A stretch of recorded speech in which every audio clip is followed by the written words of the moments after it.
Mwaswera bwanji amalawi nonse kwina kulikonse kumene muli nthawi ino ya madzulo.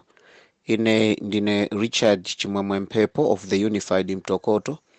This time around I'm giving you this message representing Malawi first. Malawi watuyu akhale poyamba. Okondedwa amalawi anzanga, ndikamabwera apa kunati ndifuna kuyankhula. Ndimayankhula modumpha. Mene tikuyankhula modumpha sitikusonyeza kunena kuti oyankhula ndi olemekezeka Kalindo, oyankhula ndi Ben Longwe, oyankhula ndi Redson Molo, oyankhula ndi Steve Chimwazawoka. Komano oyankhula ndi wina aliyense amene amayankhula, but following the order of doing things. If kumalawi first tili ndi aneneri amene so ali secretary general amene amapereka utengawo. Madzulo ano chimene ndingofuna kuyankhulapo nchonena kuti amalawi tikudziwa kunena kuti tikudusa munyengo zovuta. Amalawi tikudziwa kunena kuti tikudya nyika. Amalawi tikudziwa kunena kuti chimanga chafika pa 50,000. Amalawi tikudziwa kunena kuti angakhale tiuzidwe ku nyumba yathu ya malamulo kuti ndondomeko za fertilizer anthu akukambirana, komano kumeneko fertilizer yokulibe ndipo sapezeka. Chifukwa cha chimenechi tikulimbikitsabe osati kukupangani kuti mupye mtima, koma kupyolera m'mavuto amene inuyo amalawi wina aliyense pa kukapake kapena kuti pa khomo pake amene amakumana nawo tikumema ifeyo kuna kuti akapereke madandu ake. Tibwerekere mawu amene amayi Jeni Ansa. Malawi wina aliyense amene akumva kuwawa, kaya ndiwe waku Kasiya, kaya ndiwe waku Malembo, kaya ndiwe waku Ntchisi, kaya ndiwe waku Dowa, kaya ndiwe waku Nkhotakota, kaya ukuchokera ku Kasungu, kaya ukuchokera mbali yake itiyo ku Nsalu, tifuna tikuuzeni kunena kuti pamene amalawi anzathu akulira kunena kuti mankhwala mzipatala mulibe, sizikutanthauza kuti iwe wa Malawi Congress Party mankhwala uli nawo. Pamene tikukamba kunati zinthu zakwera mtengo, sugar wakwera mtengo, mafuta ophikira, mafuta agalimoto asowa, sizikutanthauza kuna kuti iwe wa kumitundu mafuta ako uli nawo. Pamene tikukamba unati mdziko muno muli njala ya zaoneni, chimanga cha dula chakwera mtengo, sitikuonanso pothawira pena paliponse, sizikutanthauza kuna kuti iwe wa ku Kasiya wenda kuti chimangacho uli nacho.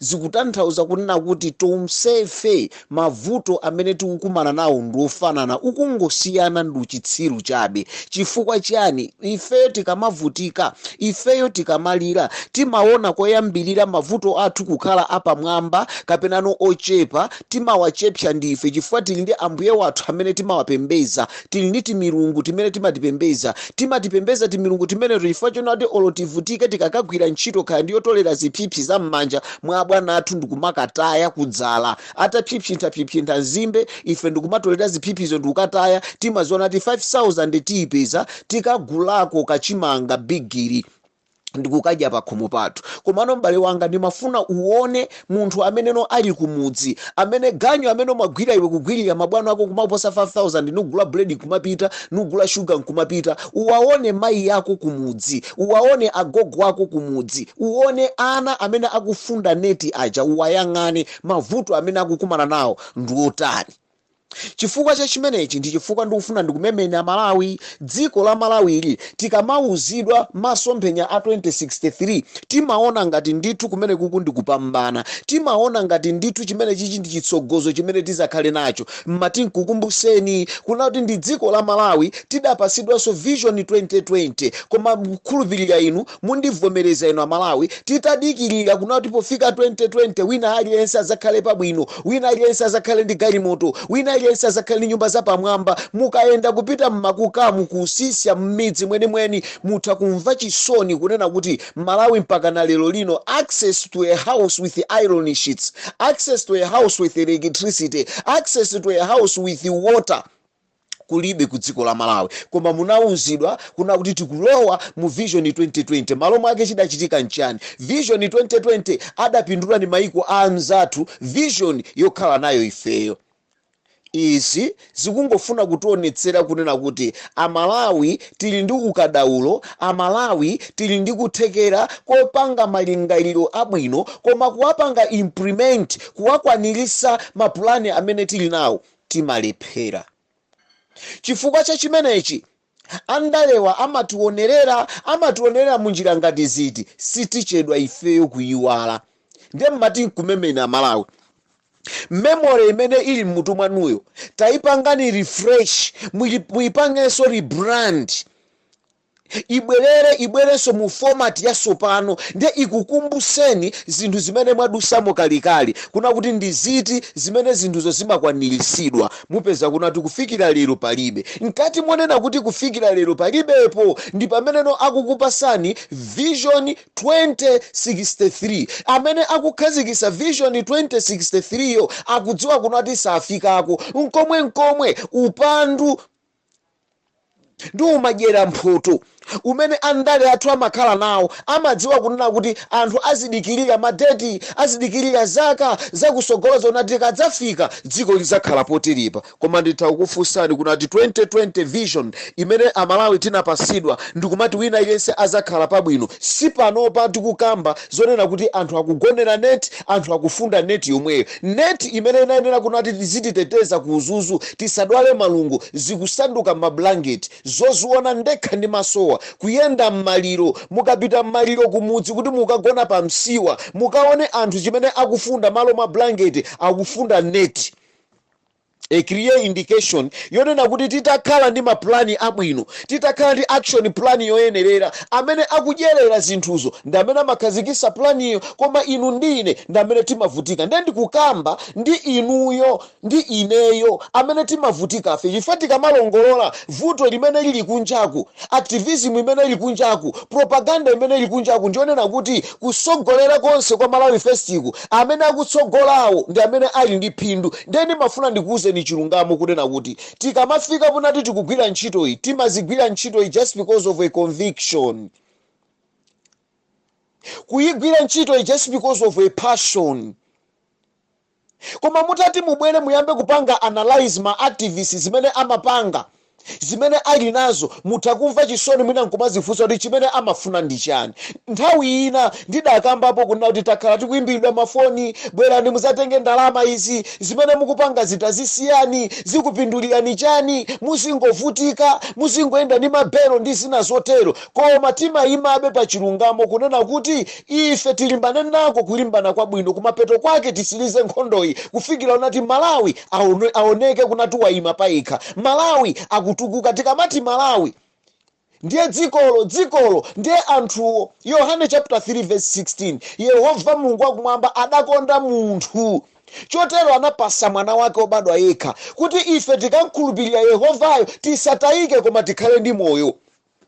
Dziko la Malawi mu 2020 pa 23 June lidakonda tonse alliance, ndikumpereka munthu chakwera, ndikumpereka munthu chilima ndi zipani zawo zonse 9, kuna kuti mwina tikaperekano mphaso zathuzi kwa awa atipulumusa ife Amalawi sitivutika. Lero Amalawi tasanduka anthu ambwebwe, Amalawi tasanduka anthu onamizidwa. Chifukwa chani? Chikondi chimene Mulungu anationesera pa dziko. Tili ndi anthu amene amaoneka ngati chikondi pamene chikondicho alibe. Ndiyetu ineyo kwanga nduku kukumemani, kukupemphani, kukupasani ukali. Chifukwa chani ndikunati kukupasani ukali? Mupye mtima ndithu, mudziwe kunati mwana uyo amene alero akusowa oxygen yo, mwana uyo amene lero lino kuchipatala akusowa amoxicillin chifukwa cha chifuwayo, mwana uyo amene akusowa la kuchipatalayo, ndrama zake akudya ndi ankunkhapanya amene ali mbomawo. Ndalama zake akumadya ndi amene Ministry of Health ndi amzawo.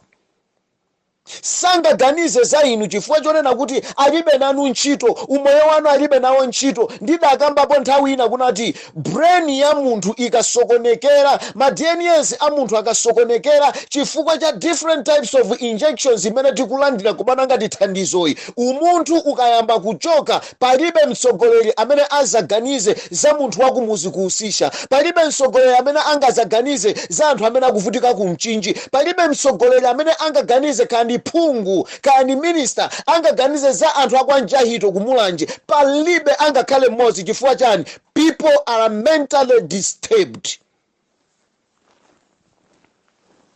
Amalawi tikudikirira kuna kuti tione kunati after all my injunction onse watalandirawa majakiseni onse amene talandirawa mudzina la akatemera otetezawa amene atithawisira umunthuwa amene akutichosera kuzindikira kunati uyu ndi munthu mzanga akuvutika ali pa umphawi akulephera kupanga malonda chifukwa forex kulibe anthu zonsezi zawachokera m'mitu mwawo lero tikungoyang'ana nyimbo imene tikuyimba inu ndi ine ndiyonena kuti katundu wakwera mtengo forex kuno kulibe mumuyang'ane uyu wopanda nzeru amene akuyendesa chumayo zake zonse zikumuyendera zibwenzi akungopanga amene angapangire magalimoto kugulira azikazi atakugula amene angagulire azikazi awo atakuwasiya chifukwa chani brain yawo it has been retarded. Zimene mukukamba zinde mufuna muduze chani ndikufuna muyambe kumva zimene zozo. Nthawi ina ndidakambapo kunena kuti dziko la Malawi tikadakhala ndi atsogoleri anzeru atsogoleri akumva atsogoleri achikondi bwenzi atabwereranso mbuyo ndikuyang'ana kuti kodi Malawi dalonjeza chani ndi chani chimene ndakwaniritsa. Atsogoleri anzeru ozimva kuzuzulidwa omamva kunati anthu atiyankhula nafenso tikwena titengepo mbali bwenzi atayamba kuyankhula ndi mtundu wa Malawi kuyankha ma petitions onse amene tinapayamba kuyenda mziko muno kuyambira pa 2 November 2021 akadayamba amene achawo kuyankhula koma chifukwa chani mtsogoleri sangayankhepo wabwemvuka amati tavala tinted koma amene akuti nati tavala tinted ibo taona ni mavuto osiyanasiyana amene Amalawi akukumana nawo. Kuberedwa chakudya chimene chinabwera ngati mathandizo dziko la Malawi ku chigawo chakumwera titaphinjika ndi cyclone Freddy mayiko adatithamangira adatipasa zakudya kunati anthu makampu athandizike chakudya chinamba kugwiritsidwa makampu anthu adayankhula boma khenyenye palibe chimene chidapangapo zonsezo ayi tikuyang'ana kudodima adodima ndi amene angatithandize. Lero chimanga chomwe chicha chimene chinabwera ngati donation chicha chayambanso kugulitsidwa ndi omwewo amene anayenera kuthandiza Amalawi. Pamenepo ndi pamene mungayambeno kuona kuti timankhwala ticha timene timationa ngati timabooster ticha timankhwala timene ticha timene timationa kunati ntothandizira kunati umoyo wathu upite patsogolo tayamba kupereka chiwewe atsogoleri sangaonenso Amalawi monga ngati wanthu sizingatheki. Nchifukwa chake kudziko kuli akandabongomana chinapepe kale simungadabweyi ni chifukwa chake umunthu umene anthu anayenera kukhala nawo ngati ma-Africans wachoka. Today we can reach an extent yoma tamangisa anzathu mola kuika forgetting kunati Africans we are sharing boundaries. Mawa zitakukhala ife Malawi amene tingamathawire ku Zambia titakuthawira ku Mozambique kodi tikawapanga nkhanza anthuwa akatilandire ndi ndani? We are forgetting that. Why? Mthupi mwathu we have been AstraZenecized. Tikufuna muyambe kuona zimene activist anzanga uthenga undakhala ndi kupereka ndipo anthu akhala kumakamba kuna kuti ayi uyafuna pese anthu ambirimbiri ayi uyafuna sokoneze anthu kunati azimwalira ndi covid ayi anthu amakhala ndi zikhulupiriro zawo zopanda ntchito koma as I am speaking today believe you me kuna kuti kusamva kumene kuli ndi mkunkhapanya amene akugwira ntchito mboma kukubwera chifukwa cha majackson osiyanasiyana amene timaona ngati ndizothandiza amene ndikukambanayo sindinabayisepo sindizabayisanso ndipo sizidzathekanso and that is why timatha kuyima ndikumayankhula zoona zake zenizeni. When our heads are perplexed somewhere, every decision, every advice, every way forward, people may try to give to the government or to the leadership, they resulted into a futile. Palibe chimene chimathandiza. Bible limanena kuti ilipo njira yooneka yongoka kwa mamuna koma masiriziro a njira zimenezo ndi imfa. Mark my words. Zilipo njira Amalawi tikudandaula Amalawi tikulira Amalawi tikulirira utsogoleri umene ukulephera mziko mulibe forex koma our president cannot sit down and cannot listen. What he knows ndi kuyenda unnecessary movements to and fro like a vibration, to and fro like a vibration. But what is the result? Is there any consequence that Malawians can feel that our president has gone out and met the investors? What is it that the president, once he met the investors, has brought back to the country? Nothing. Nothing. He can only tell the Malawians, we had a very good consultation just because of a cup of coffee in UK, a cup of coffee in Tanzania, a cup of coffee in Mozambique. Make somebody popular and get retarded in terms of thinking capacity. Is that the Malawi we wanted? Ndiye kuti Malawi first. Chipango cha inuyo amalawi eni yake. Musazunguzike nsomitu. Ma-activists anzatu, my fellow activists, what we have done is only a formula of making this Malawi to come together, because together we can manage to defeat this war. Komatu nkhondo iwoneka kunena kuti mwina izinka ikuvuta chifukwanso ma-activist momwemo muli ankunkhapanyo amene ndi auku nduku pachiyawo tusati jana kunaku. Lero omwewo apezeka kunena kuti tiyeni tipange ma demonstrations, omwewo ayitanidwa kala ndire mainivopi. Tili nawo ma activists amene nthawi zonse akaona anzawo atasogola samva bwino mkati mwa mitima yawo koma ndikadakhala ine. Do you think with that imaginations, with that marginalized thinking capacity, yonena kuti I wanted to be always a leader, can it change our country? It can't be. It can't be. Poka ifeo kaya tikupanga lead human rights ambassadors, whether you are leading a concerned citizens, whether you are there in Malawi Voice, whether you are there in the concerned citizens, whatsoever the groups. Immediately CSO leaders. If us as the CSO leaders, we are really fighting for a commoner in Malawi, we need to join hands on the 30th of August. On the 30th, iweyo ngati ukuzona ndi umazichula ndiwe activist.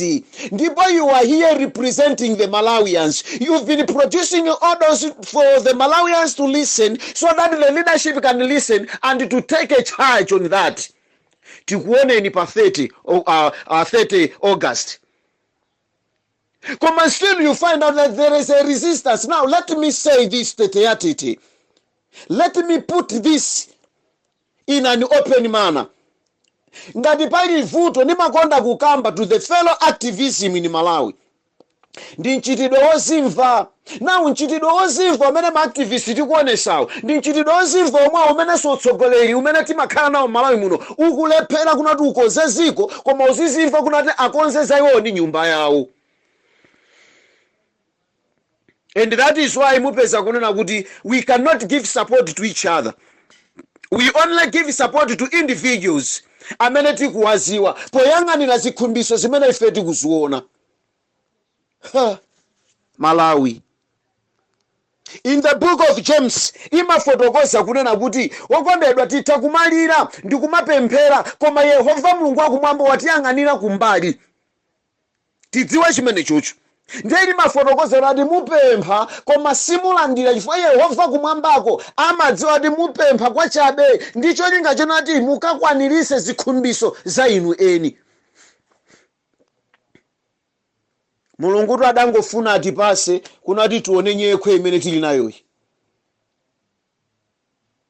Mulungu zimene anafuna Bible nditu ngati anthu timawerenga moona mtima. Mulungu amanena zonena kuti amayika mafumu amachosaso chani mafumu. Akamati mafumu ndoti mafumu ndi am'mayiko. Amawayika mafumu komanso amachosa nani kodi mafumu. Komanso amayika mfumu imodzi at a time. Inu mudamba mwaonako kuti dziko mafumu koma akakwane 9. Ndikumati zinthu ziyenda. Zibwana zosawerenga Bible zikuonongesa dziko. Zisabwira zomazitenga kuti ndife ophunzira while we are educated savages without asking for a real knowledge from God. This is now the results. Ndimati ndipemphe kuli ma-activist kunjaku.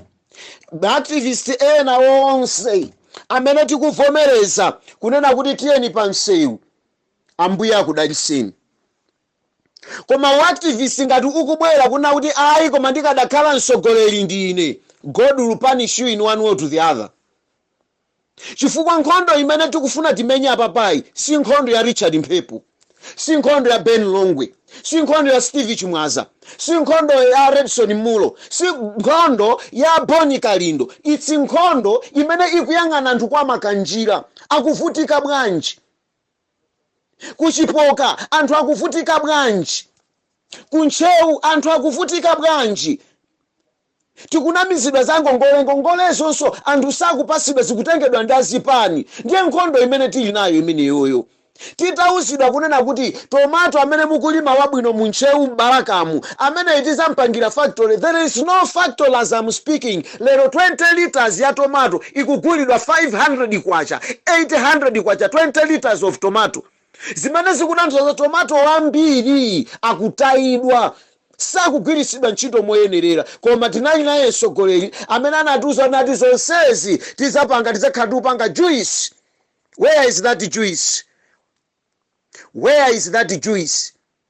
Ndiye mmatini nene chonchi kunena kuti mukasaona kuti mathandizo ena amene notidawuzidwa kunati achitika koma sakuchitika, ziwane kunati Yehova Mulungu wakumwamba watiyang'anira kumbali ife atsogoleri. Muchina chilichonse chimene tingapange, he can no longer bring success story to this world. If there is a need at least to have that success, we are supposed to kneel down. We need to repent to God. Ambuye ndidalonjeza ine nimafuna ndiyankhule ndi president achakwera. Ndinu munthu wa Mulungu. Bible limakuza ndikunati kuwinda osakwanirisa munthu wamakhala ngati chitsiru olo utakupempha mwa mtundu wanji Mulungu sayankha pemphero ngati limenelo. Mwayiwala kodi? Mwayiwala zimenezo? Chazandiyani lero kuti fertilizer angamakakhale mitengo imene iyi. Osadabwa iniyo nzikoli kunena kuti nduna zonse zimene mmaziona kuti izi zikuthandizani zimapanga maupo kuipisa ena. Lero sikungonka zikubesa ndalama. Ndiye lero ndimafuna ndichose mawu obesa ndalama koma ndigwiritse ntchito kunena kuti zikuba ndalama. Chifukwa ndikanati zikubesa ndalama, it means pali ena ake nduna zozoyera.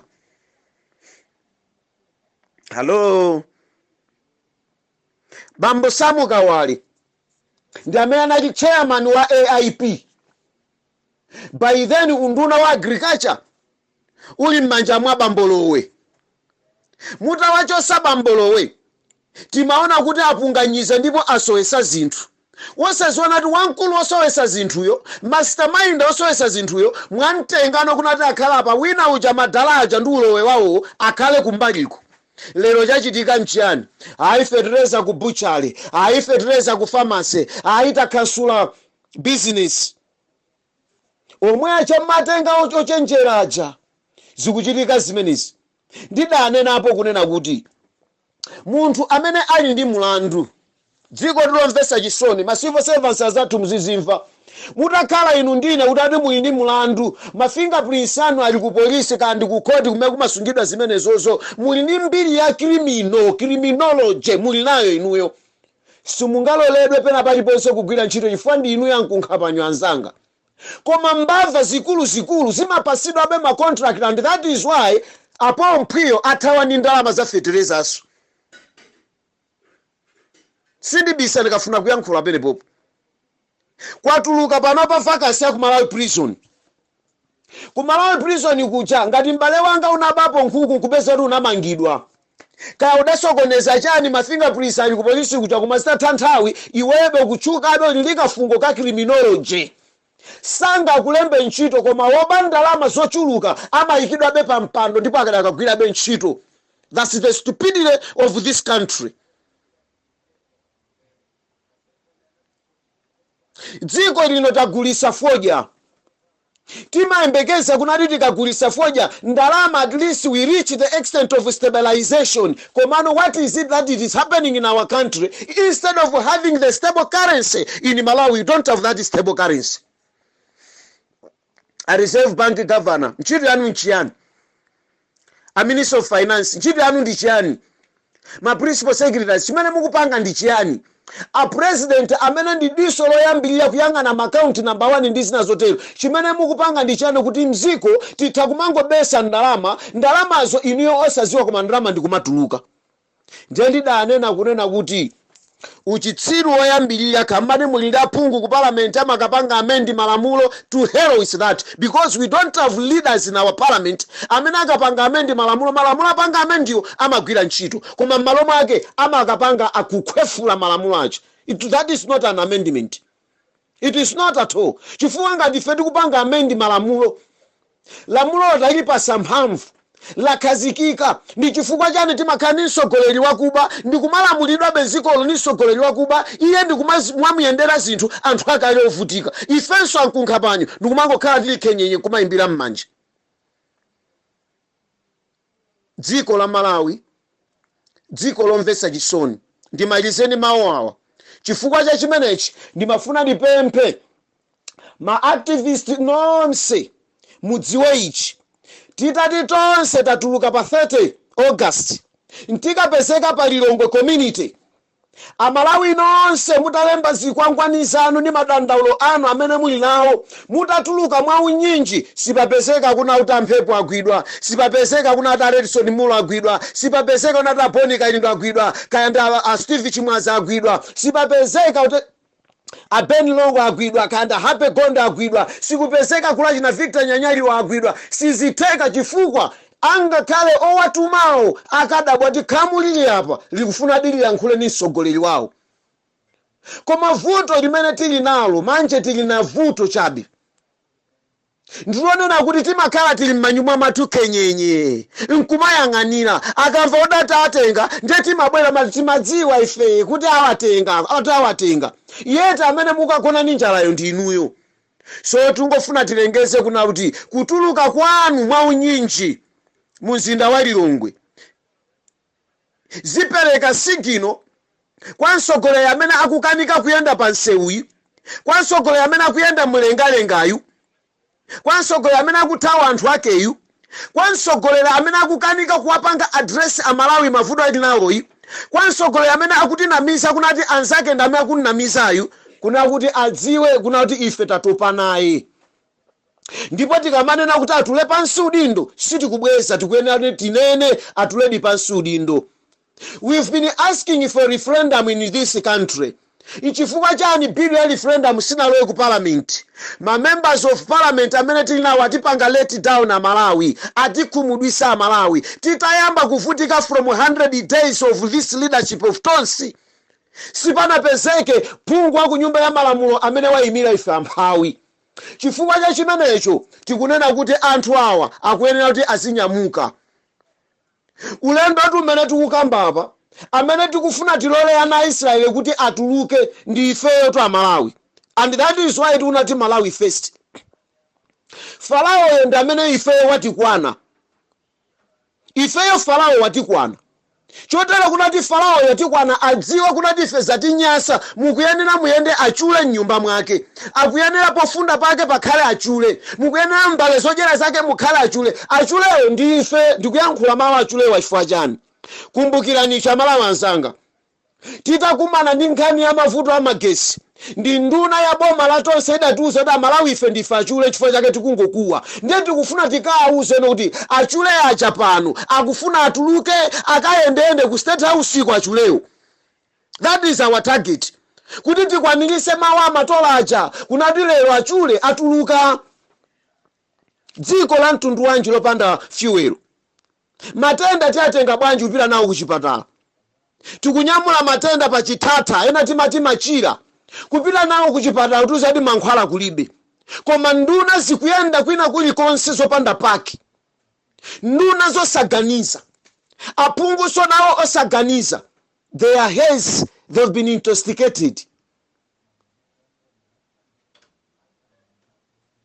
Kukhala ku parliament ndikumakhala kuwerengera chiwerengero cha makondomu ku parliament. Can't you see that Amalawi? Kuti dziko la Malawi ndilotemberedwa, sitingaone zimenezo. Zimene angakuze nzonati mwezi uno makondomu atha kuno ku parliament. Amalawi muzimva zimenezo, muziseka zimenezo, ndikumaona ngati zabwino. Dziko limene lolo And we call it, this is a God-fearing nation. A God-fearing nation, imene ili full of adultery. A God-fearing nation. A God-fearing nation whereby its people, its leaders, they are no longer having the favor of its own people. Is not a God-fearing nation. A God-fearing nation whereby people, they don't have love to each other. Is not a God-fearing nation. Ndeti kuti tidawayika pampano ndi ifeyo twachinyamata. Mena akaseza matumba federeza mucha timapereka molalo ndi ifeyo achinyamata. Zinthu zitheka. Mene kulilira mbendera panjamba pacha ndi ifeyo tu achinyamata amene timayipasa moto kuti awa atithandiza. Lero what is happening? Ndiye mafuna ndikuuzeni kunati mene amalilira mbendera mucha bwanji afere mbendera yodi zitheke. Chifukwa ilipo winanso m'Baibulo anakafera paguwa kunati atathawa konseku chifukwa chakuipa mtima kwake anafika paguwa la nsembe anaphedwera paguwa. Awatu lero tiachoseranso paguwa pomwepo, tiachoseranso pa mbendera pomwepo, chifukwa mbenderayo ndiye ifeyo twa Malawi. And that is why anthu amene amathamangira kugwira mbenderawa amakhalanso akuba amazoti mbenderayo ndi imene iwateteze. That's a problem imene tili nayo mdziko lathu. Ndeti mafuna tipemphe kunena kuti Amalawi mwaunyinji tikuyenera kuti tituluke. Amalawi mwaunyinji tikuyenera tikakumane pa 30 August pa Lilongwe Community Center Ground pamene tikayambe zochitika zathu mopanda mantha mosaopa. Ife tikupita kukakatuluka zikwanji zikaonekanso konko kuti zikwanjezo tithana nazo bwanji. Yeriko adagwa ndipo phokoso la anthu ongozungulira. Yeriko adagwa. Ndiye Lilongwe imaoneka kuti is a no-go zone. Ndiye tikufuna Lilongwe isanduke Yeriko amene Yerikoyo akuyenera kuti akagwe ndipo wina akatseguledi m'mimba. Ndipo ndrama zimene akukupasani inu aganyu ndikunenanso aganyu nonse amene mumati matupi anu ndi azitho. Ndalama izizo pofika pa 30 muyamba kubwevuka nazo, muyamba kuululana wina aliyense paika amene wadya nayo ndrama imene iyi. Ma-activist amene tufuna tizipangana betrayal tokha ambuye akuoneni mwapadera pasanafike pa 30 ambuye achite nanu china chake chodabwisa kunati mukhale ndi umunthu muaganizire amanu kumene mukuchokera. Ntawuni tumene mukukhalamu, maploti mene mukukhalamu, mukunyengekamu simma kwanuyi, koma mukazati mwafa anthu akuperekezeni kwanu akaone ndi nkhanza zimene mmachita ni pamene akakumvereni chisoni anthu. Kunati kana akulu anachita chitsiru otere nkhanza zonsezicha basi zimene amapanga analibe pokhala. Chifukwa ndikuuzeni anthu amene apanga zopusawa alibe ndi malo okhala olo ploti alibe. Makwawonso adawathamangisa zilongo awo. Dziko lomvesa chisoni. Dziko lomvesa chisoni. Chotero ine ndafuna ndikuyitanireni Amalawi kwa chinsapu kuchigwiri mweli ya 50 ku 24 kungwenya kwa Ntsiriza mweli ya 36 kankumitundu kamuchokera kuti tikufuna tikaone khamu la anthu ochita malonda business. Pa 30 pa takaperekani madandu anu kwa president ndipo ndikufuna ndiyankhule izi kunena kuti tikufuna tikaone ngati tilidi ndi mtsogoleri amene ndi otumikira anthu. Mtsogoleri otumikira anthuyo akalandira yekha kalata m'manja mwake. Koma ngati ino mtsogoleri sayotumikira ife asazati namizenso kunena kuti anthu akunamiza. Koma kuti tizoti anthu samanamiza akatuluke yekha akalandire kalata ndipo akapange address anthu kuti kalata anu ndalandira ndiona kuti ndipanga bwanji. Pamenepo ndi pamene tizazoti tili ndi servant leadership. Servant leadership amayenera kufera nkhosa zake. Fanizo ya nkhosa yosochera kapena mwana olowerera. Titenge ya nkhosa yosochera unati mbusa wabwino amafunafuna nkhosa yatayikayo mpakana atayipeza. Lero abusa athu amathawa mbusa wathu amatithawa ife nkhosafe nkumayenda dwachedwachi. Ichifukwa chake malamulo amangotuluka pena paliponse. Alero musite khanso mwanga muno pasapezeke ogulisa malonda mphepete mwa msewu. Akuyiwala kuna kuti anthu kuti adye ndi chifukwa chonati akugulisa mphepete mwa msewu muzibwenti. Akuyiwala zimenezozo. Ichifukwa chake lero futi zikungoyenda msewu kumpeza wa paketi ya frizesi mmenyeni ukugulisa malonda. Akadya chani munthu ameneyi? Umunthu udatichokera. That's very bad. That is very bad. Timaona kunati ma implementation amalamulo ena amene mumawatengawa muziyamba mwaganizira, muzifufuza kuti tisadafike nazo pa uchitsiru izizi zitipasa tanthauzo la mtundu wanji. May God bless you all and have a wonderful evening. Munali ndine the unified Mtokoto Richard Chimwemwe Mphepo +265 997 93 9404. God bless you all.